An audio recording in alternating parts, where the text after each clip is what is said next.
que les haya ayudado a reflexionar. Espero que les haya ayudado a tener un mayor entendimiento de sí mismos, de su papel en el lugar donde se encuentran en este momento. El verdadero viaje de descubrimiento consiste en no buscar nuevos paisajes, sino en mirar con nuevos ojos, ¿sí? Algo fundamental en el coaching es proyectarnos a la transformación, pero empezamos siendo nuevos observadores, como habíamos visto en el transcurso del curso, ¿no? Cómo nos convertimos en observadores primero de nosotros mismos, sin juzgarnos, y de esta manera trasladamos esa observación a nuestro prójimo, a nuestro entorno laboral, a nuestro entorno familiar, ¿sí? A todos los que nos rodean. Aprendemos a observarnos nosotros primero para observar a los demás, para comprendernos mejor, para relacionarnos mejor, ¿sí? Entonces, sigamos ahora ya con el curso en sí.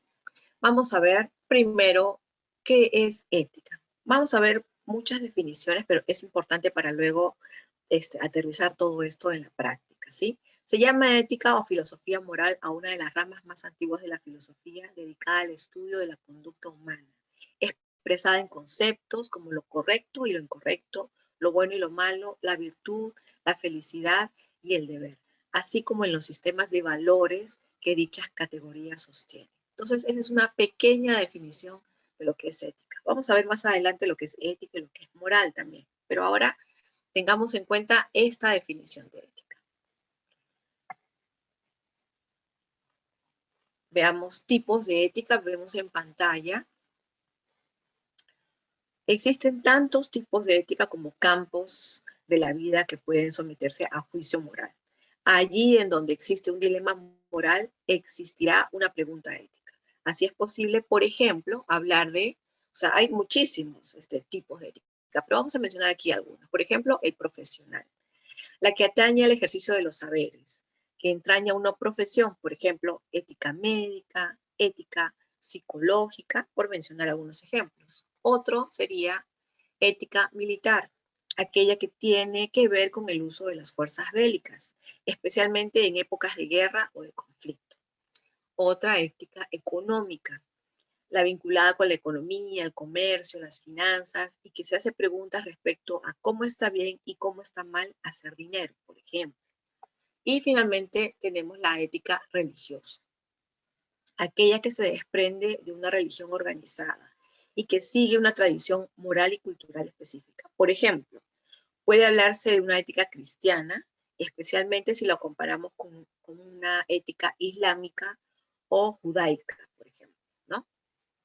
Vamos a ver también ejemplos de ética, ¿sí? Cuando hablamos de, bueno, más adelante lo vamos a ver con más detalle, cuando hablamos, por ejemplo, de dilemas éticos, ¿no? Ahí yo le pongo 3 ejemplos: la legalización del aborto, la dieta carnívora, la manipulación genética. Por ejemplo, la legalización del aborto, ¿sí? Hay gente que está a favor de la legalización del aborto, ¿sí? Y muestran y exponen sus razones, ¿no? Que por la salud de la mujer, que muchas mujeres mueren en estas intervenciones ilegales, ponen ahí el punto de que algunos niños son concebidos en violaciones, en relaciones abusivas. Entonces, ahí, por ejemplo, quienes están a favor de la legalización del aborto tienen sus puntos, como aquellos que no están a favor de la legalización del aborto. Entonces, aquí tendríamos que preguntarnos, ¿no? ¿Qué derechos debería defender el Estado? ¿Los de la mujer embarazada, dueña de sí misma y de su destino, o los del niño por nacer, quien carece de voz todavía? Entonces, ahí nos tendríamos que preguntar, ¿no? En la legalización del aborto, ¿qué papel debe jugar el Estado? La dieta carnívora, ¿no? Se habla mucho de que estos animalitos que son criados, en realidad son muy crueles con ellos, entonces es ético, ¿sí? Consumir la carne de animales tratados de esta manera. Es el ser vegetariano la única forma ética de alimentarse, ¿sí? Otro tipo de dilema, por ejemplo, que podemos tener acá es la manipulación genética. Ahora se pueden evitar enfermedades, se pueden evitar malformaciones, se pueden detectar muchas cosas con esta manipulación genética, pero también ahí podríamos preguntarnos hasta dónde es ético intervenir en el genoma de la especie. O sea, hasta dónde es ético intervenir en esta manipulación genética, corriendo riesgos que tal vez más adelante esto pueda traer consecuencias, ¿no? Entonces ya estamos tocando un poco lo que es ético, lo que es moral. Entonces vamos a seguir con estas definiciones. Aquí, ética y moral, ¿no? En paralelo. Aunque la ética y la moral son conceptos estrechamente relacionados, no significan lo mismo. La distinción más simple entre ellos es que la ética es una disciplina que estudia la moral, o sea, que reflexiona sobre problemas morales. Sin embargo, es posible también distinguir una de otra si pensamos que lo ético se haya regido por un cierto código, una perspectiva o una convención, por naturalizada o aceptada que esté. Por el contrario, la moral se maneja en términos absolutos, por ejemplo, el bien y el mal. Ahora, cuando hablamos de código de ética, vamos a ver aquí, todavía no pasamos la pantalla. Cuando hablamos de código de ética, se conoce como código de ética o código deontológico a un tipo de documento que contiene los lineamientos y valores indispensables para el ejercicio ético de cualquier profesión colegiada. No sé si ustedes recuerdan, en la primera sesión yo les compartí un link. Abajo del cuadrito de competencias hay un link. Ahí está un código deontológico, creo que es de, digamos, del grupo profesional que desarrolla el coaching en España, ¿sí? Si bien es cierto, el coaching aún no tiene, ¿cómo se llama? Un código universal, sí se manejan en ciertas regiones, digamos, un acuerdo en cuanto a este código deontológico. Generalmente se trata de fórmulas normativas y de responsabilidad, a los cuales debe ceñirse cualquier profesional que desee ejercer de manera moral su profesión. Son comunes en los ámbitos sanitarios y psicológicos, así como en otras áreas en las que el ejercicio profesional entraña cierto grado de poder sobre los demás. Yo les recomiendo, por favor, si no revisaron ese código, que lo revisen, porque si van ustedes a implementar eh, herramientas, técnicas del coaching en sus lugares de trabajo, ¿sí? O con alguien específico de su equipo de trabajo, es necesario que por lo menos tengan una idea de este código de ética, ¿no? Esas normas, por ejemplo, una muy importante es la confidencialidad, ¿sí? El grado de confianza que el cliente o que tu colaborador va a tener contigo, porque de alguna manera te va a confiar ciertas cosas, te va a compartir ciertas cosas muy personales. Entonces es muy importante que tengas claro cuál es el código de ética que se maneja para lo que es el coaching, ¿no? Ese código en realidad es muy completo, por eso es el que les recomiendo que puedan leer. Ahí está el link. En la primera sesión había un cuadrito que decía las competencias de coaching. Ahí abajo está el link donde ustedes pueden empezar. Es un PDF que lo pueden bajar y lo pueden revisar con toda comodidad. Vamos a ver entonces, seguir con este paralelo entre ética y moral. Vamos primero, antes de continuar,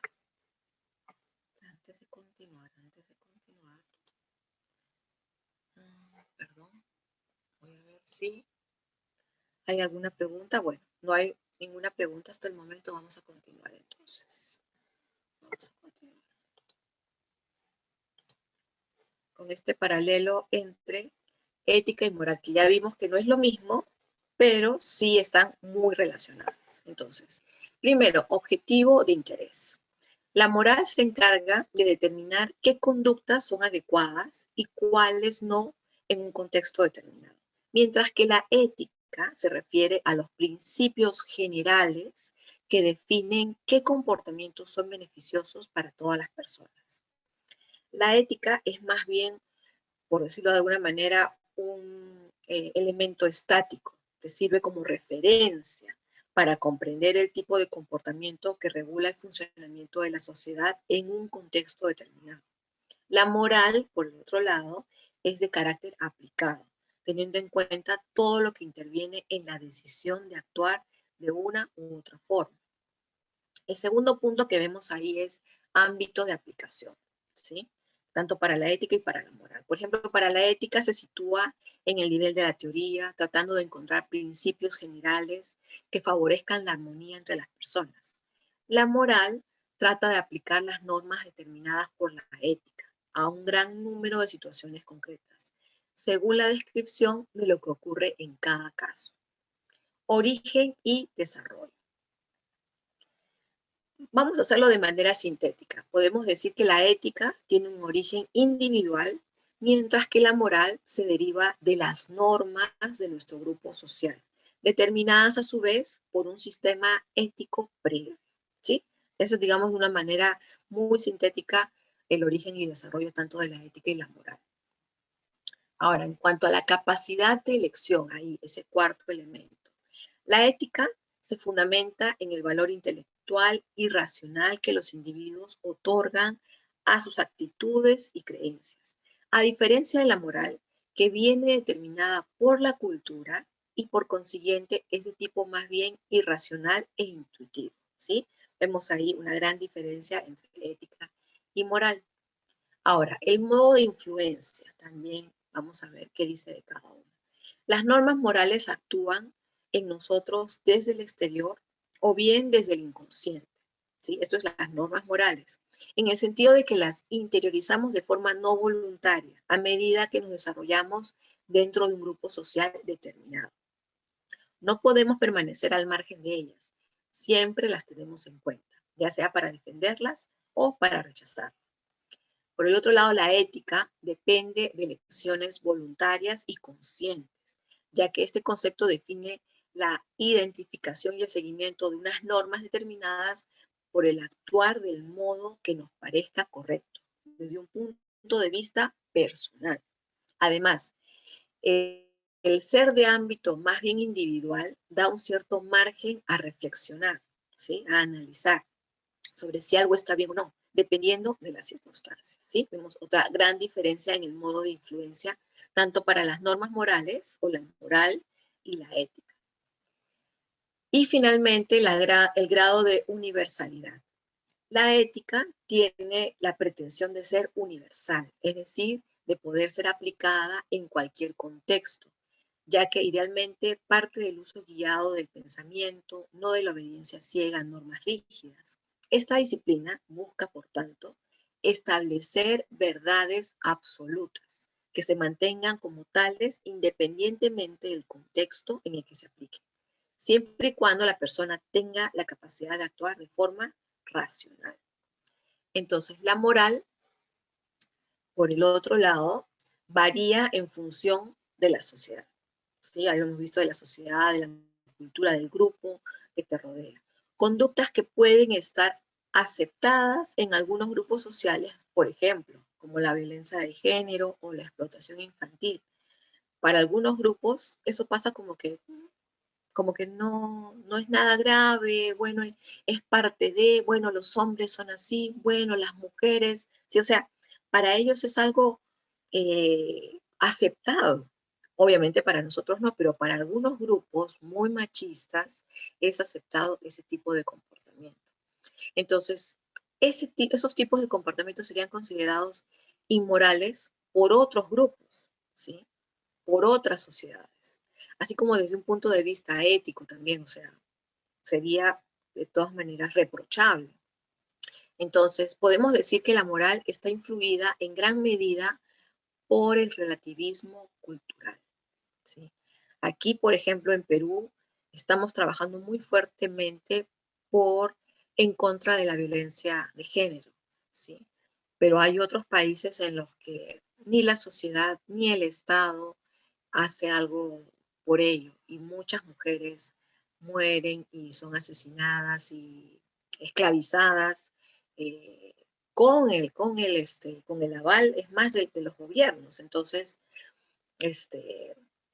no tenemos que ir muy lejos. Entonces, se escuchan en la noticia estos tipos de casos, donde las mujeres no tienen derechos, donde las mujeres no tienen control sobre su propia vida. Entonces, ¿cómo afecta eso la ética y la moral? ¿Cómo definen esto la ética y la moral? ¿No? Continuamos aquí. Pero antes, vamos a ver si tenemos... No, aún no hay ningún comentario en el chat. Cualquier cosa, por favor, me avisa. Vamos a seguir compartiendo la siguiente lámina. Vamos ahora sí lo que se tratan los dilemas éticos, ¿sí? ¿Qué son los dilemas éticos? Lo que hemos visto hace un momento, ¿no? Desde la primera lámina, ¿no? Por ejemplo, la legalización del aborto, ¿no? El comer carne. Son ejemplos que yo les puedo proponer ahora, pero si yo te digo, a ver, piensa tú en algún dilema ético, tal vez en tu mismo lugar de trabajo, en las noticias que escuchamos a diario, cuando dices dilema ético, ¿te viene algún ejemplo en especial? Vamos a revisar aquí. Primero, la ética y la moral son constructos que regulan el comportamiento, ¿sí? Que regulan nuestro comportamiento. Pero a veces nos encontramos con situaciones en que no sabemos qué hacer. Escoger A o B tiene en ambos casos repercusiones negativas y positivas a la vez. Y los diferentes valores que nos rigen entran en un conflicto. ¿Qué hago? Estamos ante situaciones que nos suponen dilemas éticos, ¿sí? Si hago esto, tengo consecuencias positivas, tengo consecuencias negativas. Si hago aquello, igual tengo consecuencias positivas y negativas. Ahí, por ejemplo, hay un dilema ético que tengo que resolver. Pero vayamos a... Se entiende por dilema ético, hablando de esta parte de la filosofía moral, se entiende por dilema ético a toda aquella situación en la que se dé un conflicto entre los diferentes valores de la persona y las opciones de actuación disponibles. ¿Sí? O sea, yo me encuentro en esa encrucijada. ¿Qué puedo hacer? Tengo varias opciones. ¿Qué puedo hacer yo? Se trata de situaciones en que se va a generar una pugna entre varios valores y creencias, no existiendo una solución totalmente buena y otra solución totalmente mala, ¿sí? Teniendo ambas repercusiones positivas y negativas a la vez. Entonces, ese es un dilema ético. ¿Qué puedo hacer yo? Tengo varias opciones, algunas de ellas muy buenas, varias muy buenas, y también tengo varias muy malas. Entonces, ¿qué puedo hacer en ese sentido? ¿Qué me dice mi moral, mis valores, mis principios? ¿Qué me dice la ética que yo he aceptado? ¿Por qué? Tercer punto, en la vida real enfrentamos constantemente dilemas éticos. En nuestra vida profesional las enfrentamos constantemente y tenemos que estar preparados para ello. Pero lo cierto es que en el día a día podemos llegar a tener que hacer frente a decisiones difíciles, con consecuencias o implicaciones negativas. Tomemos la posición que tomemos, van a haber consecuencias. Entonces, por ejemplo, podemos encontrarnos con un conocido que realice un acto poco ético, podemos observar a alguien que está siendo acosado, ¿sí? ¿Qué hacemos en esa situación? O está en una pelea, ¿sí? Con otro compañero. ¿Cómo podemos intervenir en esas situaciones? ¿Cómo podemos resolver este dilema? En conclusión, estos dilemas éticos ponen a prueba convicciones y creencias, ¿sí? Entonces, por eso es importante, de antemano, tener todo un sistema de convicciones y creencias muy bien definidas, ¿sí? Si bien es cierto, de pronto nuestra crianza, nuestros padres, nuestro entorno, nuestra cultura, nuestra sociedad, eso es aparte. Pero yo como adulto responsable puedo construir un sistema de valores, de convicciones, de creencias, para poder de esta manera afrontar estos dilemas éticos, por decirlo de alguna forma, de la manera más responsable, ¿sí?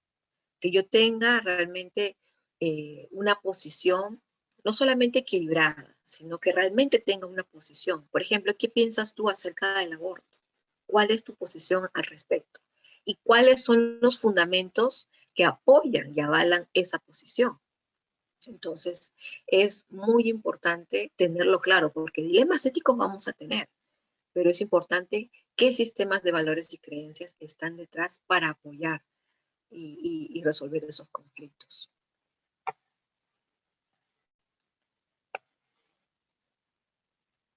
Vamos a ver aquí, un poquito repasando lo que habíamos visto y aterrizando. Vamos a aterrizar un poco lo que hemos estado viendo en estas sesiones acerca de de la oportunidad de que tenemos nosotros de acompañar, ¿sí?, a otro compañero en la oficina o a nuestro equipo de trabajo con estas técnicas, con estas herramientas de coaching, ¿sí? Es muy importante tener claro que, como ya lo habíamos visto en sesiones anteriores, que el proceso primero pasa por mí, ¿sí? Todo lo que hemos visto en estas clases, el árbol de la vida, el modelo Grow, las preguntas, cambiar nuestra manera de vernos, el ejercicio, por ejemplo, de pausa y silencio, todas estas técnicas, toda esta información que hemos recibido, primero pasa por cada uno de nosotros. Y a partir de ahí, yo decido con toda libertad querer invertir mi vida en otras personas. Asumir ese liderazgo transformacional de que habíamos hablado en sesiones anteriores. Cambiar de solamente ser jefe, solo ser el encargado, solo ser el supervisor, a poder ser un líder transformacional, ser un líder coach, ¿sí? Precisamente tomando mano de estas herramientas, de estas técnicas. Primero, como les digo, es una decisión personal, es una decisión que se asume con mucha responsabilidad. Y hablando precisamente de ética profesional, ¿sí?, hablando de la moral, de las convicciones, del sistema de creencias que cada uno tiene, la decisión sola de invertir en otra persona, invertir en un equipo de trabajo, en nuestros colaboradores, ya es de grande responsabilidad. Porque conforme tú vayas desarrollando estas sesiones, que ya conversamos más o menos cómo sería la estructura, ¿se acuerdan en la sesión pasada? Tú acuerdas con tu equipo de trabajo qué días se van a reunir, van a, por ejemplo, discutir cuáles son las metas, en qué momento se encuentran actualmente, cuál es la realidad del equipo en este momento, para, cara a las metas que quieren, lograr, ¿sí? Las oportunidades, las opciones que tienen como equipo y finalmente, qué vamos a hacer, cómo lo vamos a hacer, quién va a ser responsable de cada cosa y lo más importante, cuándo lo vamos a hacer, si vamos a proyectarnos en una meta como equipo, como grupo de trabajo, cuándo lo vamos a empezar a implementar y cómo vamos a ir evaluando y monitoreando este proceso. Entonces, todo esto que hacemos como líder coach tiene una responsabilidad y va de la mano con esta ética profesional, ¿sí? Es muy importante porque, como les digo, estas personas, como tu equipo, va a empezar a confiarte más cosas, muchas de ellas muy personales. Entonces, tienes que estar tú parado muy firme en el tema de creencias, valores, como se los he venido repitiendo, ¿no? Que sea un ambiente de confianza, de cordialidad, de amabilidad, porque si tú asumes la posición de líder coach, si tú empiezas a influir en otros, estos van a venir a ti con más confianza y te van a contar muchas cosas. Y es importante que tengan en ti a alguien responsable que va a saber manejar todo esto con mucha confidencialidad. Entonces, por eso les decía, repasen por favor el código deontológico para el coaching, para que tengan en claro. Por decirles un ejemplo muy específico, imagínense que un colaborador viene a ustedes con muchos problemas familiares, pero de verdad cargadísimo, la esposa, los hijos, tal vez la suegra, no sé. El asunto es que ese compañero de trabajo viene a ti, tú ya empezaste a trabajar con él el tema del liderazgo, están reuniéndose una vez por semana y ya está confiando en ti. Entonces, de pronto, en sesiones uno y uno, o sea, son ustedes dos nada más, o tal vez en sesiones grupales, tiene la confianza en el grupo, porque a veces sucede que el grupo se afianza tanto que se logra la confianza para, para que la gente cuente sus cosas. Entonces, imagínate que venga un colaborador, imagínate ese solo caso, y te cuenta todas sus cargas familiares. Primero, lo que se conversa en el grupo queda en el grupo. Segundo, no juzgamos, ¿sí? No vamos a señalar al colaborador por las cosas que nos está contando, ¿sí? No vamos a ir divulgando aquello que nos está comentando. Por supuesto que no. Pero otro punto importante también ahí que tiene que ver con esta ética profesional, que tiene que ver con, ok, estoy ante esta situación, el colaborador viene y me cuenta cosas muy personales a mí, al grupo, ¿qué podemos hacer? Tenemos que tratar de ayudarle de la mejor manera. Y hablando de esta ética profesional, por ejemplo, en el primer punto, de reflexionar, ¿sí? De qué manera le podemos ayudar a esta persona que realmente sea una ayuda efectiva. De pronto, tú como líder coach aún no estás preparado para manejar todas esas cargas que esa persona tiene. Entonces, tienes que tener esto claro. Tú no eres psicólogo, no eres terapeuta, no eres consejero matrimonial, no eres consejero de padres. Entonces, de pronto lo más recomendable en ese caso específico sería recomendarle al colaborador que busque la ayuda de un terapeuta, de un psicólogo. Si tal vez en la organización donde trabajan hay un departamento de psicología que pueda apoyarlo, buenísimo, pero es ayudarlo a que busque esa ayuda profesional, ¿sí me entiende? Entonces, parte de la ética profesional es cuidar también aquellas decisiones que tomamos, por ejemplo, como líder coach. Primero, reflexiona bien de la posición en la que te encuentras en este momento, ¿sí? Invierte cada día en valorar lo que estás haciendo. ¿Cuál es la razón por la que haces lo que haces?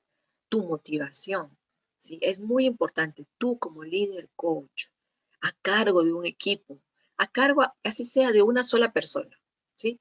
Si tu equipo de trabajo eres tú y tu colaborador, perfecto, y así sean 10 o 100, la responsabilidad es la misma, ¿sí? Que tú inviertas como líder coach todos los días a reflexionar tus valores, tus principios, cómo estás haciendo las cosas. Si realmente estás encaminando las cosas de manera adecuada, profesional, ¿sí? Otra vez me voy al código deontológico, ¿no?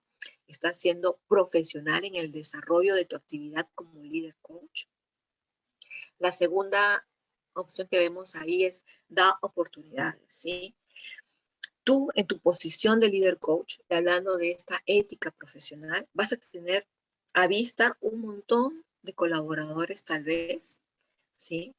Pero como les dije en una sesión, el líder coach no ve a un grupo de colaboradores, él ve individuo por individuo. Entonces, da oportunidades, ¿sí? A aquellas personas que tal vez recién están emergiendo, que recién están aprendiendo, que tal vez no tienen la experiencia, ¿sí? Esa también es parte es una característica del líder coach, ¿no? Ve ese potencial en la gente. Entonces, cuando hablamos de ética profesional, cuando hablamos de este desempeño excelente del profesional, ok, un excelente profesional es aquel que está abierto también a dar oportunidades a otros. Acuérdate, el líder coach tiene muy claro que los logros del equipo son los logros del equipo, no del líder. ¿Sí? Que cualquier progreso, que las metas que se van alcanzando son metas que logra el equipo. El líder coach simplemente es alguien que los acompaña, que los ayuda, pero el logro no es tuyo. Entonces, da oportunidades a otros. Tercer punto, la disciplina. La misma disciplina la misma disciplina, constancia, perseverancia que tú vas a pedir a tu equipo, tienes que ejercerla primero tú. Lo que habíamos visto en sesiones anteriores, el autoliderazgo, ¿sí?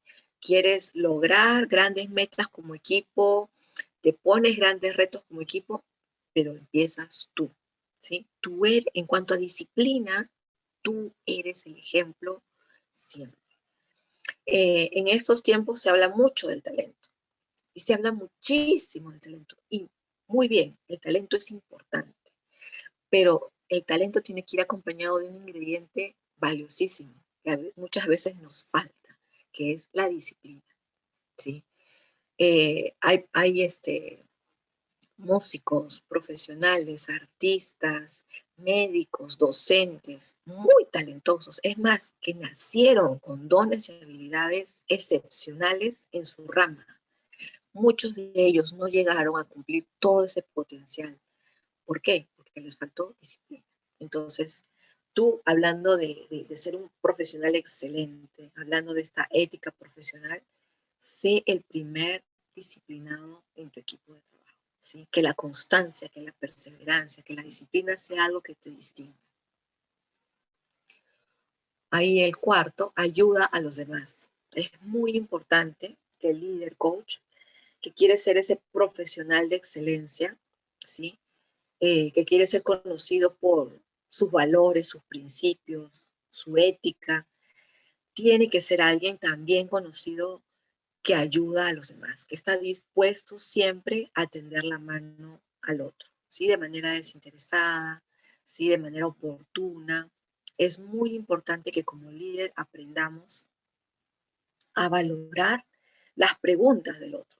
En algunos equipos de trabajo, cuando yo he trabajado coaching, o sea, entrenando a otros coaches, he visto que, y a veces no lo aprendemos tan rápido, ¿no? Pero he visto en algunos grupos que a veces un colaborador da una idea o da una opinión que no es, digamos, muy bien enfocada o a veces no está bien expresada y inmediatamente el equipo lo apaga totalmente, ¿sí?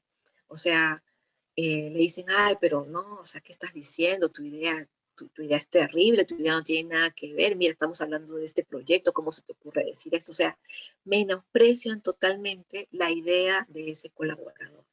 Y a veces, cuando hablamos de ayuda a los demás y hablamos de equipos de trabajo, a veces esa ayuda, lo más sencillo que en lo que podemos traducirlo es considerar al colaborador. Sus opiniones son valiosas. Está bien, de pronto no siempre van a ser acertadas, no siempre van a ser las mejor enfocadas, pero su opinión es importante, porque si tú no escuchas al colaborador, la próxima vez él no va a querer aportar. Y yo te digo por experiencia propia, las mejores ideas, las mejores soluciones para los problemas de la organización. A veces la organización tiene problemas de años que nadie puede solucionar. Bueno, esas grandes soluciones, esas grandes ideas, la mayoría de las veces no proviene de un asesor externo. La mayoría de las veces proviene del equipo de trabajo de esa área, ¿sí? Pero, ¿qué sucede? Que muchas veces ese equipo, esas personas, no son escuchadas, no son tomadas en cuenta. O si bien es cierto, sí los escuchan, pero no toman en cuenta su idea. Entonces, hay que tener eso muy claro. Es muy importante y clave considerar al compañero de trabajo, ayudar a los demás. Y finalmente, invierte en otros. La labor del líder coach, cuando hablamos del proceso de coaching, estamos hablando de invertir en otros. El coach, el líder coach, no es otro que un profesional que decide precisamente especializarse en ayudar a otros a lograr sus metas, como habíamos visto desde el principio, de su realidad actual hacia una realidad deseada, la meta, el sueño, el propósito que la persona tiene en ese momento de su vida. Entonces, muy importante cuando hablamos de esa ética profesional como líder coach y los retos que tenemos en este momento, porque, por ejemplo, en el caso de ustedes que trabajan en un servicio de salud, han tenido que enfrentar ahora la pandemia, han tenido que enfrentar a un gobierno que lamentablemente de manera, en cuanto a gestión, en cuanto a organización, no pudo y no supo dar las soluciones y dar el apoyo al sistema de salud para que podamos enfrentar la pandemia de mejor manera, ¿sí? De pronto, si el gobierno, si las instituciones hubieran apoyado mejor y más al sector salud, no hubieran muerto tantos médicos, no hubieran muerto tanta gente trabajadora de salud, no hubieran muerto este, eh, tanto ciudadano, ¿sí? Porque realmente en cuanto a profesionales, Perú es conocido en la región que contamos con los médicos y especialistas de primera. ¿Qué ha fallado el sistema? ¿Qué ha fallado muchas veces el gobierno? Nos ha invadido en muchos casos la corrupción, ¿sí? Y aquí viene esto de la ética, de la moral, de los principios. Si bien es cierto, todo puede estar en contra, ¿sí? Hablando de nosotros como servidores de salud, el sistema, el gobierno, la corrupción, la misma organización donde trabajo, pero tú, conserva tus valores, conserva tu creencia. Tú como profesional de la salud, conserva tu ética profesional, mantén la valla alta, a pesar de lo que el gobierno haga, ¿sí? Porque lo que estamos viendo ahorita es un gobierno que nos está dando sorpresas semana con sus decisiones, con sus declaraciones. Pero tú como profesional de la salud, hablando de esta ética profesional, conserva tu valla alta, ¿sí? Que el sistema no, no vaya por encima de tu moral ni de tus creencias. O sea, no te vendas como profesional, no. Que tú te mantengas en esa ética, que tú te mantengas en esos valores y en esos principios, ¿sí? Yo me acuerdo ahora con esto de la pandemia, muchos doctores, muchos servidores de salud eran hasta atacados por los familiares en su desesperación para que atiendan a su paciente. Entonces, muchos de ellos no perdieron los papeles, se mantuvieron profesionales en todas las circunstancias. Los familiares venían y les rompían las rejas y se metían hasta los consultorios y ellos permanecían en ese profesionalismo. Y a eso es lo que apuntamos. Ahora en el coaching tenemos desafíos en esta época, ¿sí? El estar, por ejemplo, ya no, muchos de nosotros de manera presencial, no trabajamos de manera presencial. Ustedes no sé si están permanentemente conectados o no. O sea, todo este mundo virtual tiene sus ventajas y sus desventajas que afectan, por ejemplo, si tú te quieres desarrollar como un líder coach. Pero si tú mantienes tu profesionalismo, tu ética, tus valores, tus creencias, si tú decides invertir en otros, tú vas a ver cómo esa inversión que tú haces va a generar en tu equipo de trabajo, en tu entorno laboral, los resultados que tú necesitas, ¿sí? Que tú estás esperando. Yo voy a dejar de compartir, ya era la última lámina, voy a dejar de compartir